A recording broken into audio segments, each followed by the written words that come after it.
안녕하세요. 경기도에 살고 있는 30대 여성입니다.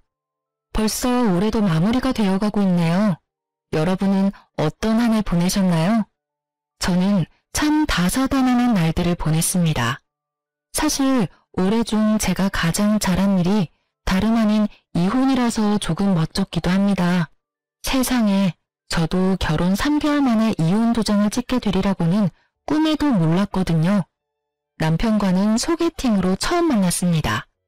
저희는 서로 다른 회사에 다녔지만 건너 아는 사람들이 많았어요. 비슷한 직종에서 근무해서 공통점도 많았죠. 주변에는 이미 다 결혼했고 연애도 안 하는 솔로는 얼마 남지 않아서 주변에서 더 저희를 이어주려고 선호했어요. 남편과 저는 서로 하는 일도 생활 방식도 다 비슷해서 평범하게 탈 없이 잘 만났습니다. 다만 저희는 처음 시작하는 연인의 설렘 같은 건 없었습니다.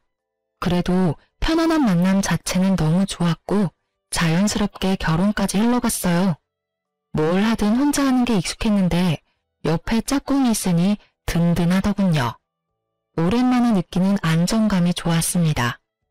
결혼 준비하면서는 딱 한 번 다툰 적 있는데 다들 참고 결혼하는 줄 알고 저도 참았어요. 그런데 그때 한번 삐끗거릴 때 진작 결혼을 관뒀어야 했나 봐요. 예비 신랑과 저는 비혼주의였어요. 네, 저희는 서로를 만나기 전까지는 결혼 생각이 전혀 없었습니다. 그렇다 보니 예비 신랑은 결혼 자금에 대해서 따로 저축을 크게 하지는 않았더라고요.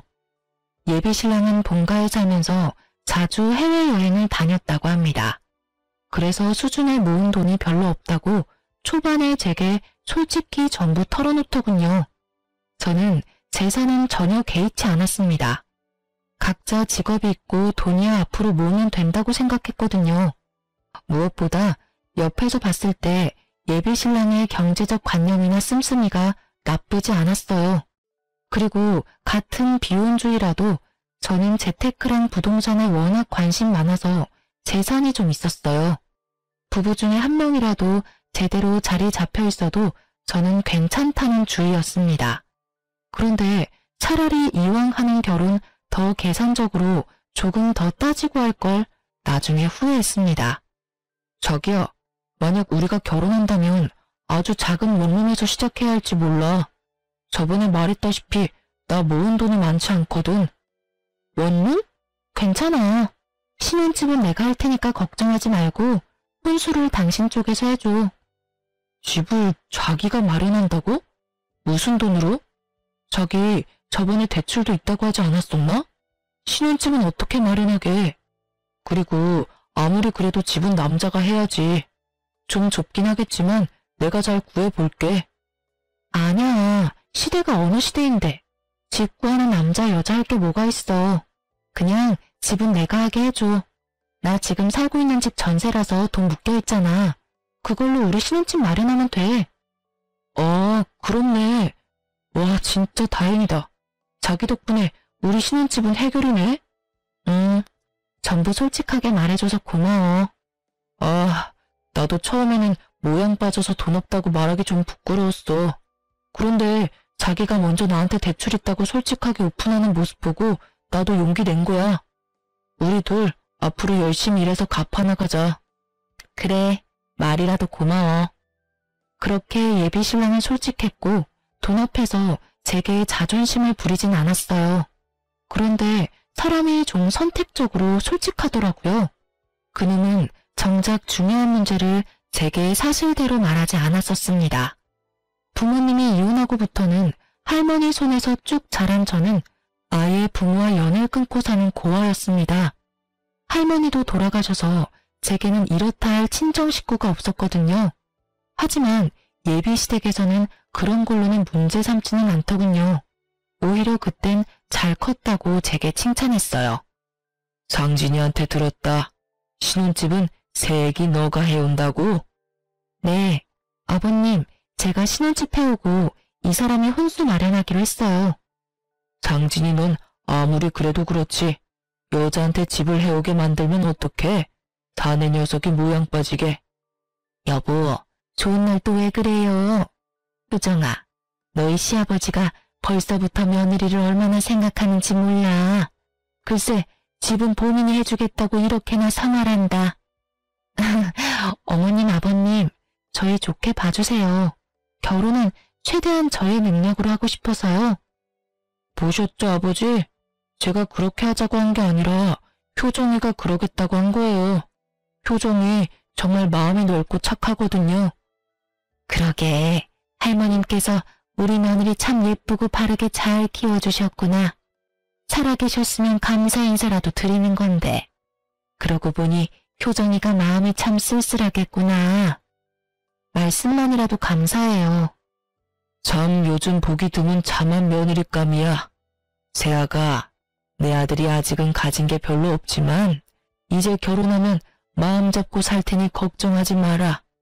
너 고생시키며 살 놈은 절대 아니야. 그런데 말이야, 제사 이야기는 우리 상진이한테 들었지? 네? 아, 제사요? 1년에 서너 번 있다고 들었어요. 아니, 서너 번이라니? 어머, 서너 번은 무슨... 상진이 너 효정이한테 지금까지 말 안 했어? 내가 자기한테 서너 번이라 했었나? 아, 기억이 잘 나질 않네. 며느라기 잘 들어라. 난 다른 거 필요 없다. 우리 집은 1년에 자그마치 제사가 10번이야. 네가 이제부터 시어머니 옆에 붙어서 그것만 잘 배우고 도우면 된다. 그럼 더 바랄 것도 없어. 1년에 10번이요? 그는 분명 제게 제사가 서너 번 있다고 말했었는데 알고 보니 10번이 넘더군요. 서너 번은 어떻게 잘 넘길 수 있다지만요. 맞벌이 하면서 10번씩이나 제사에 제가 참여해야 한다는 사실에 처음엔 머리가 어질했습니다. 당신 왜 제일 중요한 말을 숨겼어? 내가 뭘? 제사 말이야. 1년에 10번은 넘게 하는데 10번 정도는 꼭 내가 도와줘야 한다잖아. 숨기다니 정확하게 말 못해준 것뿐이지. 숨긴 건 아니야. 그리고 며느리로서 시댁 제사 참여하는 건 당연한 거지. 뭐? 이렇게 중요한 건 나한테 미리 말해줬어야지. 미리 말해줬으면 뭐 결혼 안 한다고 프로포즈 거절이라도 하게. 뭐? 지금 그런 말이 아니잖아. 제사 지내는 거 미디어에서 별일인 양 떠들어대는데 사실 진짜 별거 아니야. 다 같이 준비하는데 힘들 게 뭐 있어? 자기 좀 의외다. 거짓말은 못하는 사람인 줄 알았는데 모든 부분에서 솔직한 건 아니구나. 뭐? 너 은근히 기분 나쁘게 얘기한다. 너야말로 섭섭하게 왜 자꾸 나를 나쁜 사람인 것처럼 말해. 제사가 그렇게 하기 싫어? 설마 너 신혼집 네가 해온다고 제사도 못하겠다 이런 마인드인 거니? 여기서 신혼집 이야기가 왜 나와? 아, 그렇잖아.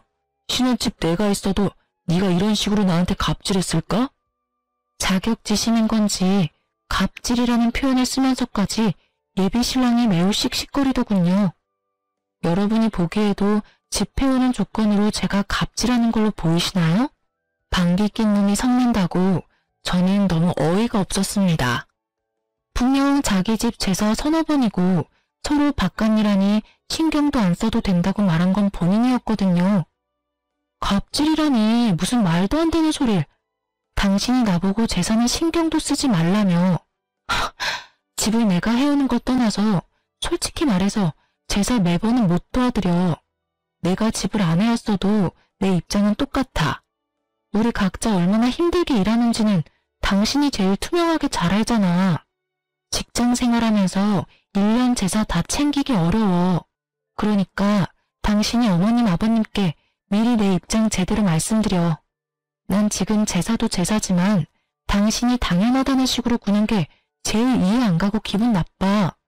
처음부터 서너 번이라고 속이지나 말던가. 저는 다른 건 다 참아도 제게 거짓말하는 건 정말 못 참겠더라고요. 예전에 남자친구들과 헤어졌던 이유도 다 거짓말 때문이었거든요. 그런데 예비 신랑이 결혼할 때쯤 그들과 비슷한 모습 보이더라고요. 저는 순간 지금 내가 잘못된 선택을 한 건가 싶었어요.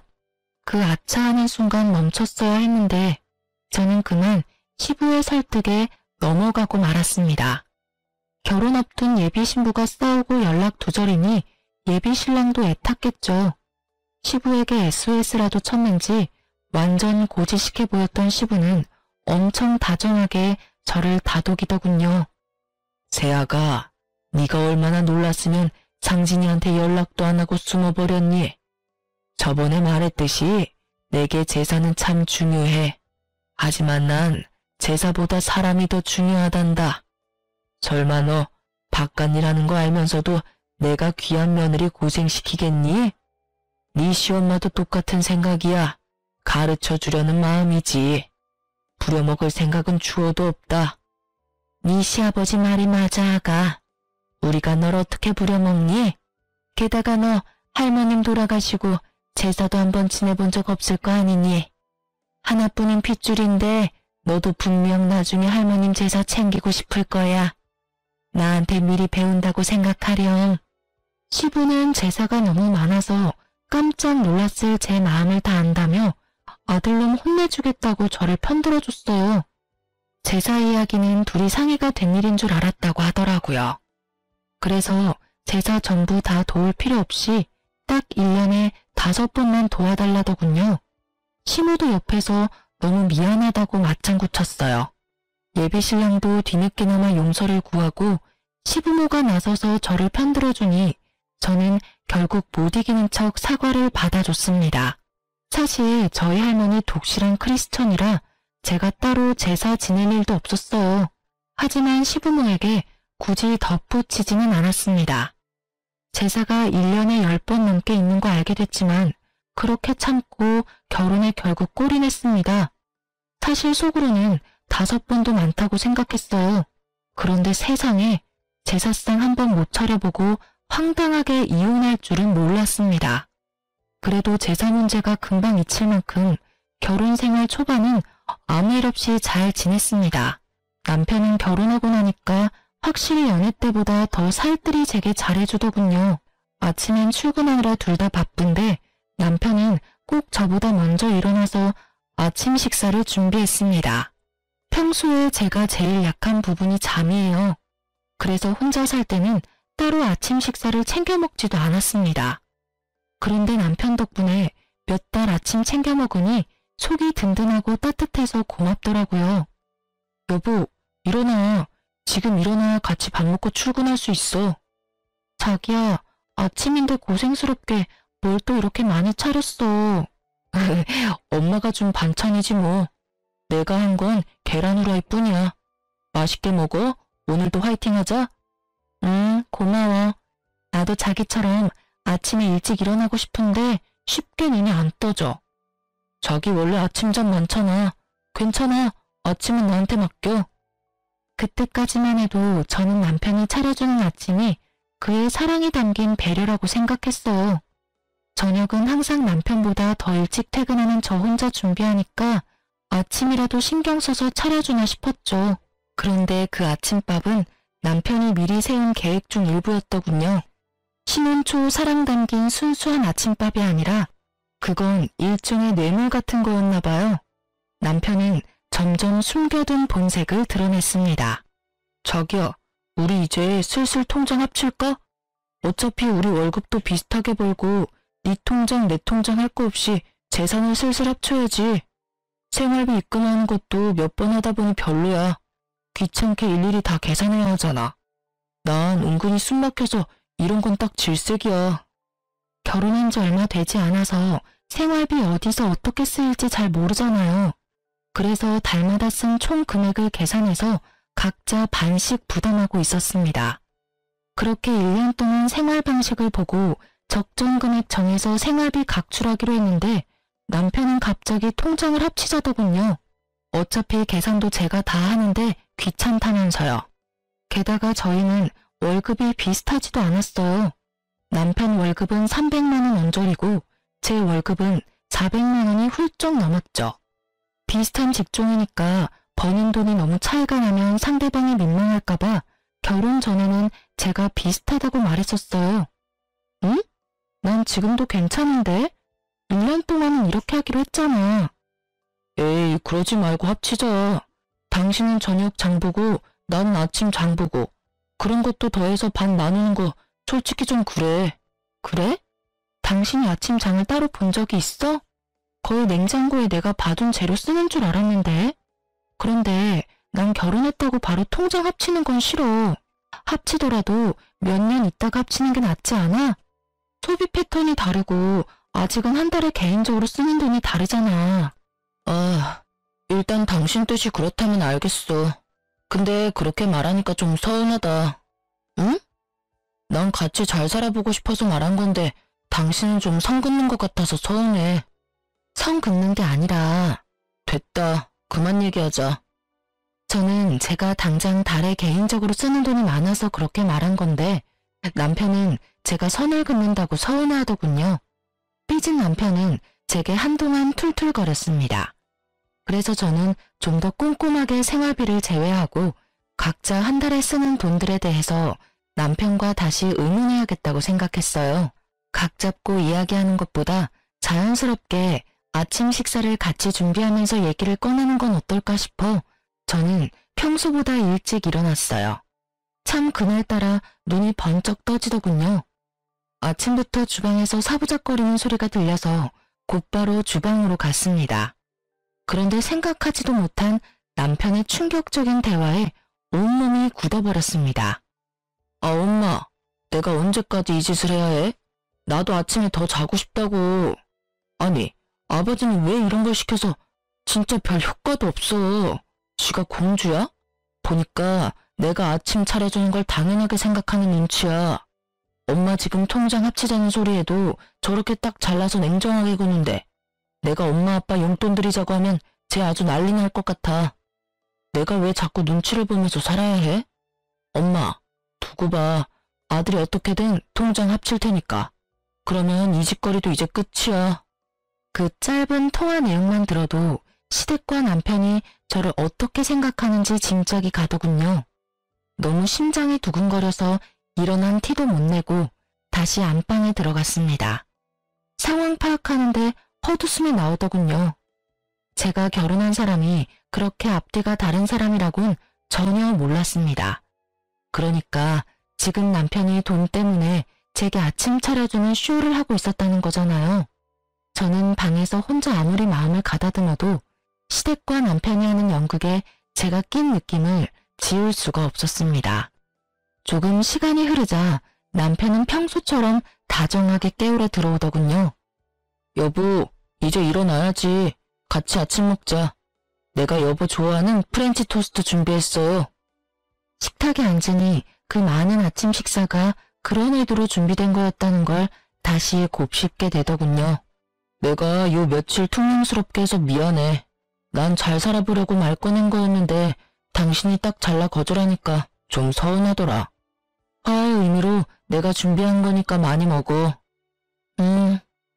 안 먹고 뭐해? 미안한데 나 속이 좀 메스꺼워서. 어? 힘들게 준비했는데. 그러지 말고 한 입만 먹어봐. 빈속이라 메스꺼운 걸 수도 있잖아. 미안, 도저히 못 먹겠어. 아이씨, 준비한 성의가 있는데 그래도 먹는 신용이라도 좀 할 수 있잖아. 아씨? 지금 내가 속이 안 좋다는데 당신은 억지로라도 이걸 먹이고 싶어? 먼저 괜찮냐고 물어보는 게 먼저 아니야? 아, 깜짝이야. 왜 갑자기 소리를 질러? 서운해서 그랬지. 괜찮아? 뭐 어제 먹은 저녁이 체한 건가? 뭐 말만 하면 서운하대. 아침은 됐고 그럼 통장 이야기나 다시 하자. 통장? 뭐야, 당신 내 말대로 해주게? 저는 통장 이야기에 너무 티나게 화색이 도는 남편 눈을 보고 속이 뒤집어졌습니다. 일단은 내색을 하지 않고 물었죠. 당신 정확히 달에 통장에 찍히는 금액이 얼마야? 서로 그것부터 정확히 하자. 자, 이것 봐. 난 투명하게 공개할 수 있어. 남편 실수령에게 찍힌 통장 내역을 보니 정확히 300만 원이 조금 안 되더군요. 저는 헛웃음을 지으며 제 월급을 공개했어요. 그때는 통장을 합치려는 생각보다 남편이 어떻게 나오는지 보려고 한 거였죠. 뭐야? 세금 떼고도 400만 원이 훨씬 넘네? 월급이 나랑 100만 원 넘게 차이 나잖아. 내가 훨씬 더 많이 버네. 언제는 비슷하게 번다며. 당신 몰랐는데 진짜 좀 치사하다. 훨씬 많이 벌면서 왜 지금까지 숨겼어? 생활비 반반씩 하는 게 맞아? 더 많이 버는 사람이 더 내야지. 가만 보니 당신 논리 참 웃긴다. 집도 내가 해왔는데 생활비도 내가 더 내라? 또 집 이야기야? 나도 혼수 마련해 왔잖아. 생각해보니까 내가 집 해왔으니까 큰 소리 쳐도 내가 더 치는 게 맞지 않나? 오늘 진짜 왜 이래? 몸이 많이 안 좋아? 그냥 이 얘긴 다음에 하자. 왜? 지금 이야기 마무리해. 이렇게 화를 내고 소리를 지르는데 내가 이야기를 어떻게 꺼내? 내가 화내니까 차마 아버님 어머님 용돈 드리자는 말이 입 밖으로 안 나와? 뭐? 아까 어머님이랑 통화하는 소리 들었어. 왜 엿듣고 그래? 네. 내 집에서 당신 통화 엿들어 미안하네요. 그러지 말고 솔직하게 말해봐. 당신 원하는 대로 내가 해줄지 안 해줄지 어떻게 알아? 정말 내가 원하는 대로 해줄 거야? 그럼 이왕 이렇게 된 거 내가 솔직하게 다 말할게. 내 월급이랑 당신 월급 합치면 도합 700만 원이 넘잖아. 근데 우린 집도 있고 아이 계획도 없어. 게다가 당신은 모실 친정 식구도 없지만 난 우리 부모님 멀쩡히 살아계셔. 모시지는 못해도 용돈은 응당 드려야 한다 생각해. 그래서 계속 말해. 우리가 엄마 아빠한테 못해도 200만 원씩은 용돈으로 챙겨드리자. 몇십만 원도 아니고 200만 원? 우리한테 어려운 금액 아니잖아.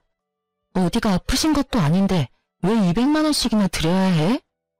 당신은 부모님 없어서 모르겠지만 이 금액 지극히 일반적인 거야. 무슨 말도 안 되는 소리 하지 마. 200만 원씩 달마다 드리면 당신이랑 내 노후는 누가 책임져 주는데? 겉 더럽게 계산적으로 구네. 우리 부모님 돌아가시면 단 얼마라도 남겨주시겠지. 못해. 당신이랑 달리 난 대출도 있어. 이자 내리면 빠듯하고 힘들어. 그러니까 통장 합치자고 했잖아. 안 된다고 할 거면 애초에 왜 사람 기대하게 만들어? 통장 합친다고 뭐가 달라져? 내 대출 이자는 250만 원이야. 이자가 당신 월급이랑 거의 엇비슷한데 무슨 용돈을 200만 원씩 드려. 난 절대 못 드려. 뭐? 잠시만. 방금 뭐라고 한 거야? 이자가 얼마라고? 250만 원이라고. 근데 이 여자가 미쳤나? 뭘 했길래 대출 이자만 250만 원이야. 당신 대출 얼마나 있는 거야 지금? 9억 정도 있어. 너 돌았구나? 당신 미쳤어? 남편은 이자와 대출 금액을 듣더니 제 뺨을 사정없이 날려버리더군요. 아직도 그때의 눈빛이 잊히지 않아요. 어디에 쓴다고 대출이 그렇게 있는지 물어보지도 않고 제게 손찌검을 했습니다. 개거품 물면서 살림 다 부수려고 하던 남편은 지가 산 혼수니까 차마 아무것도 손대지 못하더군요. 뺨도 맞고 그 찌질함을 계속 지켜보는데 정신이 확 들더라고요. 이건 명백히 사기 결혼이야. 어디 감히 그 큰 대출을 숨기고 결혼할 생각을 해? 너 겉으로는 멀쩡해 보였는데 완전 속빈 강정이었구나. 그 나이까지 결혼 못한 이유가 따로 있었어. 우리 부모님 너 고아인데도 결혼 허락해줬어. 근데 이렇게 뒤통수를 쳐?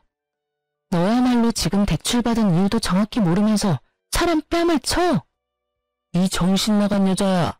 네가 왜 대출이 9억이나 있는지 난 하나도 궁금하지가 않아.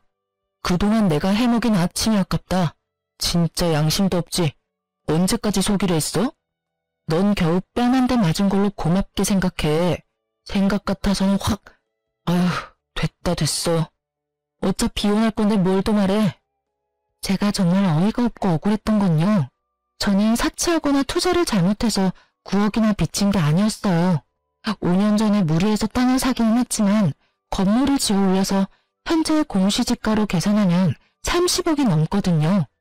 건물 소유한 거 소문나봤자 좋을 거 없다는 걸 알아서 주변 지인도 전혀 몰라요. 결혼해서도 건물 이야기는 될 수 있으면 말하지 않았죠. 저는 결혼했다고 해서 나 건물 있어 하고 바로 밝힐 필요는 없다고 생각했거든요. 대출은 당연히 마이너스니까 밝혀야 한다고 생각했고요. 지금 생각해보니 정말 잘한 선택이었어요. 이렇게 구린 놈인 줄 몰랐으니까요. 사실 건물 월세만 대충 계산해도 1,000만 원이 넘게 들어와서 저 한 달 대출 이자에 대해선 전혀 부담이 없습니다. 하지만 남편과 시댁이 꼭 제게 맡겨놓은 돈을 내놓으라는 식이니 절대 돈 주고 싶지 않았어요. 그리고 저를 두고 그들끼리 음흉한 계획을 세웠다는 게 매우 기분 나빴습니다. 그런데 남편님은 이런 실정을 다 모르고 개거품 물면서 제 뺨부터 올려붙인 거죠. 저는 남편님이 뛰쳐나가고 시부모에게 곧바로 전화했습니다. 남편이 내 뺨을 때렸다고 말했으나 시부는 이유도 묻지 않고 참으라 하더라고요. 아버님, 저 그이한테 뺨 맞았어요. 저희 아무래도 이혼할 것 같습니다. 뭐? 내 아들이 너한테 손찌검했다고? 뭐 그럴 만한 이유가 있었겠지. 근데 뺨 한 번 맞은 게 뭐 대수냐? 내가 살아있는 한 내 아들 이혼남 되는 거 난 죽어도 못 본다. 아가, 네가 한 번만 참아라. 남자들 손버릇은 안 사람의 행동을 어떻게 하냐에 따라서 달라진다. 그동안 내 아들이 너 아침 해먹이고 살뜰히 챙긴 걸로 난 알고 있는데 갑자기 뺨 때렸으면 이유는 너한테 있겠지. 네? 정말 너무하시네요. 뺨 맞은 이유가 저한테 있는지 아버님이 어떻게 아세요?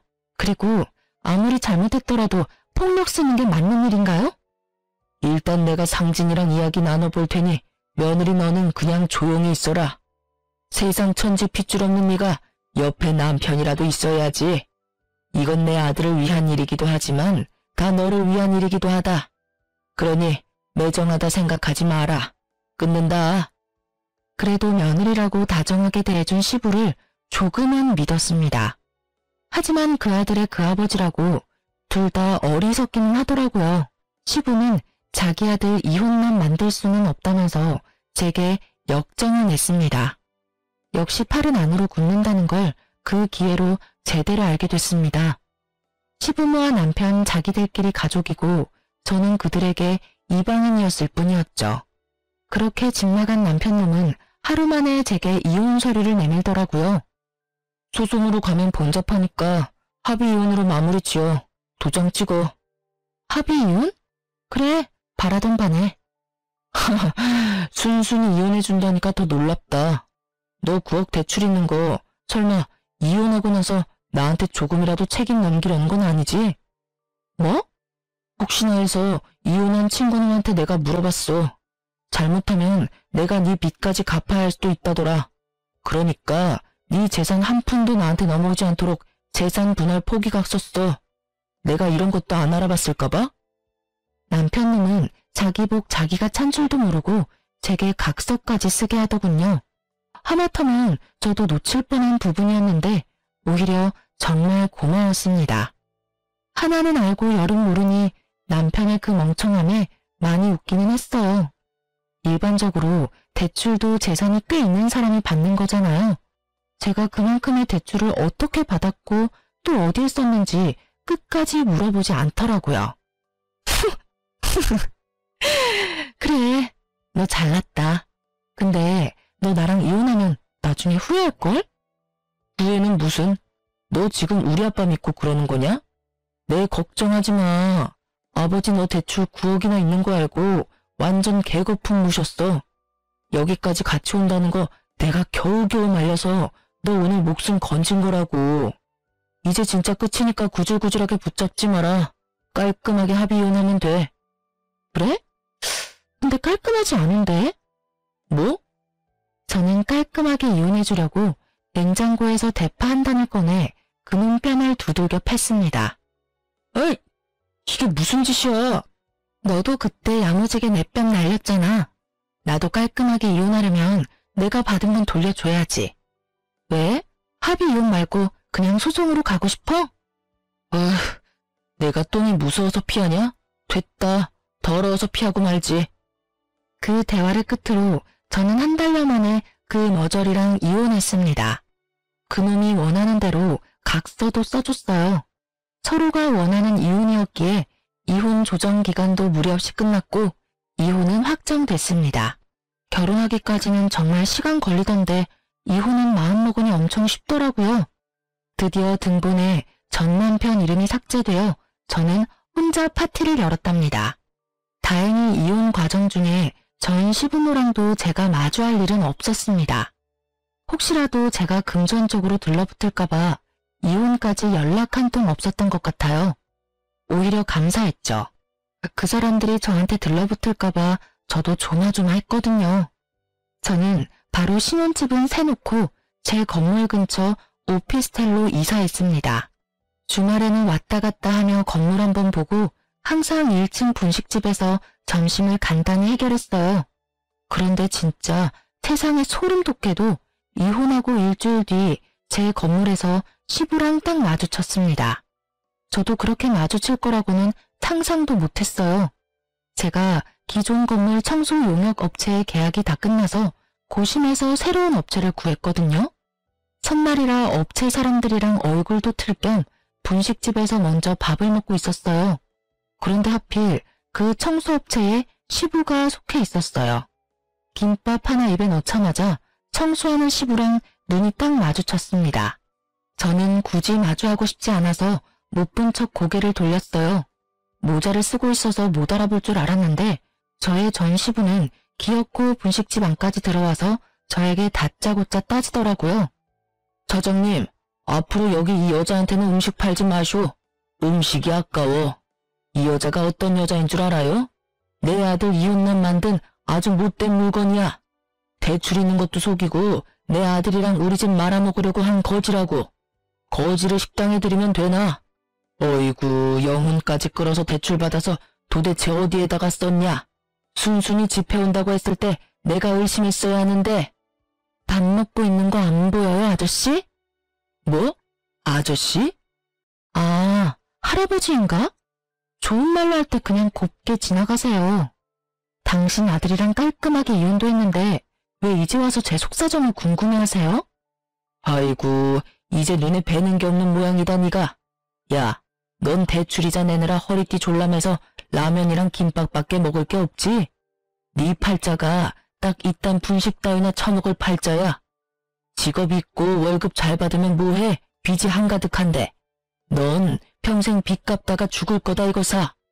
온갖 막말을 퍼부으며 난동 부리는 전시부에 분식집 사장님이 놀라서 뛰쳐나오더군요.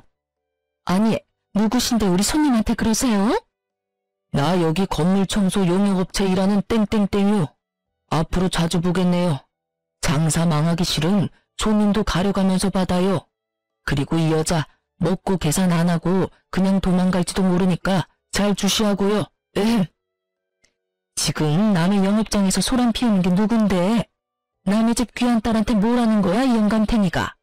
효정씨, 건물 청소 용역업체 바꿨다더니 웬 정신나간 할아버지가 왔어요? 효정씨 아는 사람이에요? 워낙 분식집 사장님이랑 친하게 지내서 아주머니가 더 큰 소리로 울음장을 놓자 전 시부는 당황해하더군요. 참나, 아줌마가 이 여자 엄마라도 돼요? 엄마 딸 관계는 아니지만 이분이 보기 드문 착한 건물주네요. 월세도 시세보다 낮게 받으시고 얼마나 좋은 사람인데 당신이 뭐라고 이렇게 막말을 퍼부어대? 그것도 밥 먹고 있는 사람한테. 밥 먹을 때는 개도 안 건드려. 뭐라고요?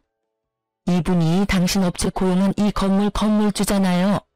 아저씨 겉도 모르고 막말 퍼부었어요? 당신이 말하는 지금 영끌러인가 뭔가 영혼 끌어서 대출받는 요즘 젊은이가 아니라 오래전에 이미 자수성가해서 이렇게 비싼 건물 소유한 멋진 신여성이라고요. 아가, 이게 다 사실이냐? 아가라뇨. 소름 돋으니까 그렇게 부르지 마세요. 그럼 뭐 대출 구하기 은행에 찾아가서 해달라고 하면 그냥 쉽게 빌려주는 줄 알았어요? 하긴 그쪽이 그만한 재산도 없으니 대출 1,000만 원이라도 쉽게 받을 수 있었겠어요? 그런 상황이 없으니 알 리가 있나? 그러니까 당신 아들 포함해서 온 집안이 경제적으로 무지하지. 너 왜 우리한테 건물 있는 거 숨겼냐? 세상에 이런 게 어딨냐? 감히 건물 있는 거 숨기고 재산 한 푼 안 주고 이혼을 해? 네가 건물 있는 거 알았으면 우리 아들이 너랑 이혼할 필요도 없었지. 그럼 내가 여기서 이러고 건물 청소나 하러 다닐 필요도 없고. 하여튼 부전자전이라더니 반응 똑같은 거 웃겨 죽겠네요.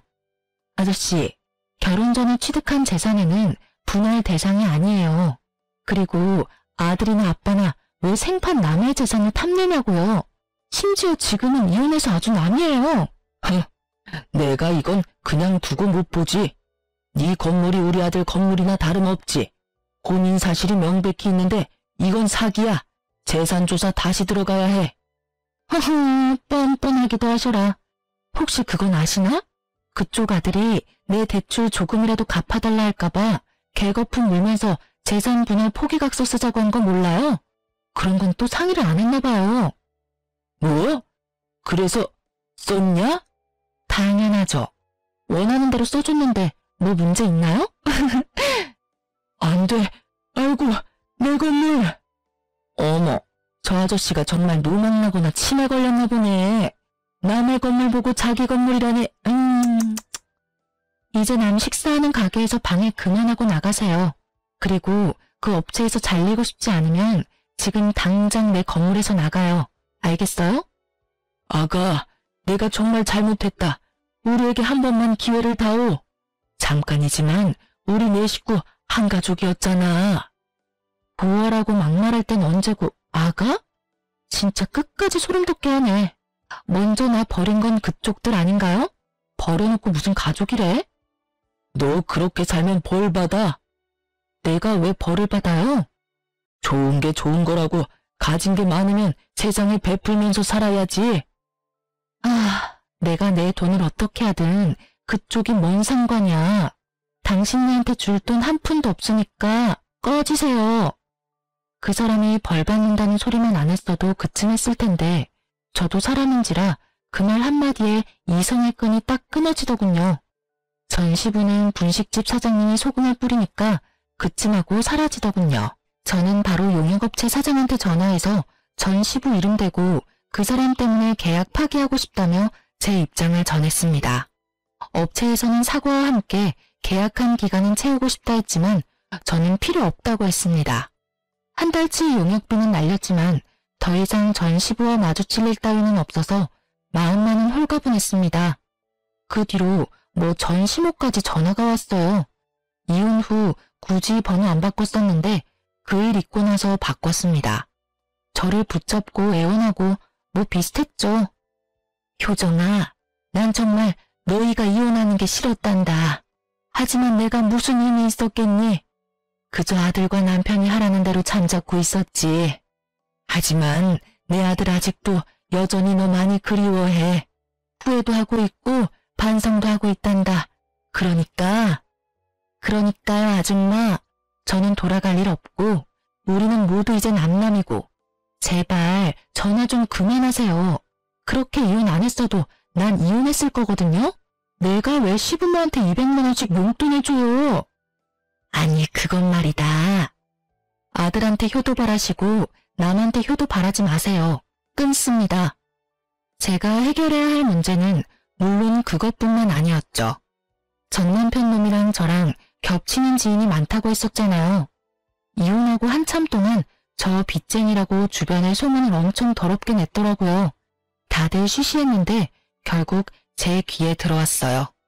그 덕에 저는 어쩔 수 없이 주변 사람들한테 건물주라는 걸 오픈했습니다. 다들 그럼 그렇지 하고 저를 두둔했고 전 남편이 한심하고 어리석었다 욕하더군요. 전 남편도 제가 건물주라는 걸 시부모와 주변 사람들에게 뒤늦게 전해 듣고 술 먹고 저를 한번 붙잡으러 오긴 했습니다.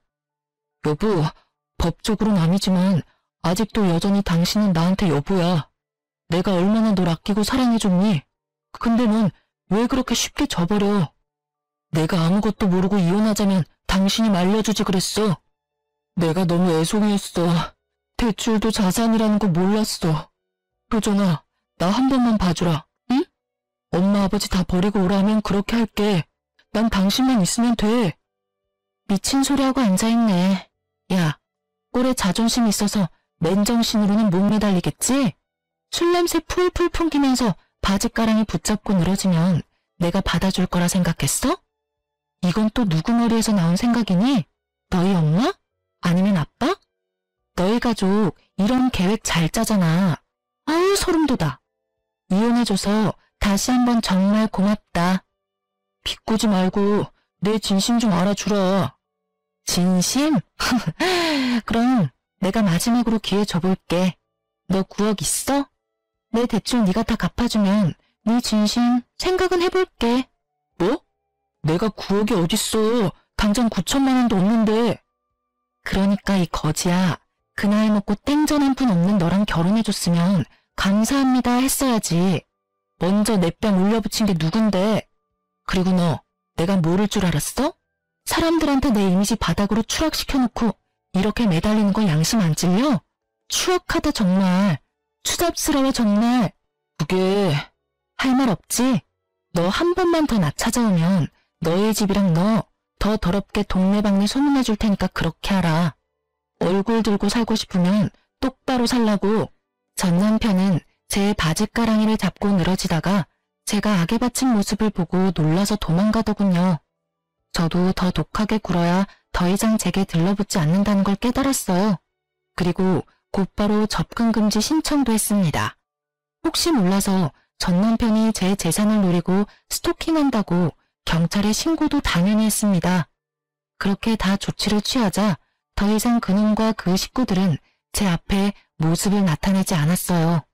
그렇게 겨우 질긴 인연 끊어냈습니다. 주변에 안 좋게 났던 제 소문들도 잠잠해지고 역으로 전 남편의 평판이 안 좋아지더군요. 다 자업자득이라 생각합니다. 시부는 그 청소 용역업체에서 바로 잘렸다고 합니다. 남한테 눈물나게 했으니 본인도 피눈물 흘리셔야죠. 여러분, 만약 제게 그렇다 할 가족이 있었으면 그 인간들이 제게 함부로 안 했을까요? 만일 제가 대출이 없었다면, 그리고 건물이 있다는 걸 미리 알게 되었다면 생활비 200만 원이 아니라 저희 건물 월세를 자기들 달라고 할 게 분명해 보였어요. 전 시부모는 애 안 낳아도 상관없다더니 본인들 부양하기를 바랬던 거예요. 전 남편 역시 대리 효도를 바랬고요.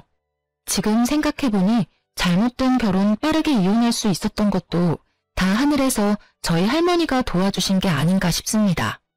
저는 겉으로는 아무렇지 않은 척하고 센 척했지만 이혼의 아픔은 꽤 길었습니다.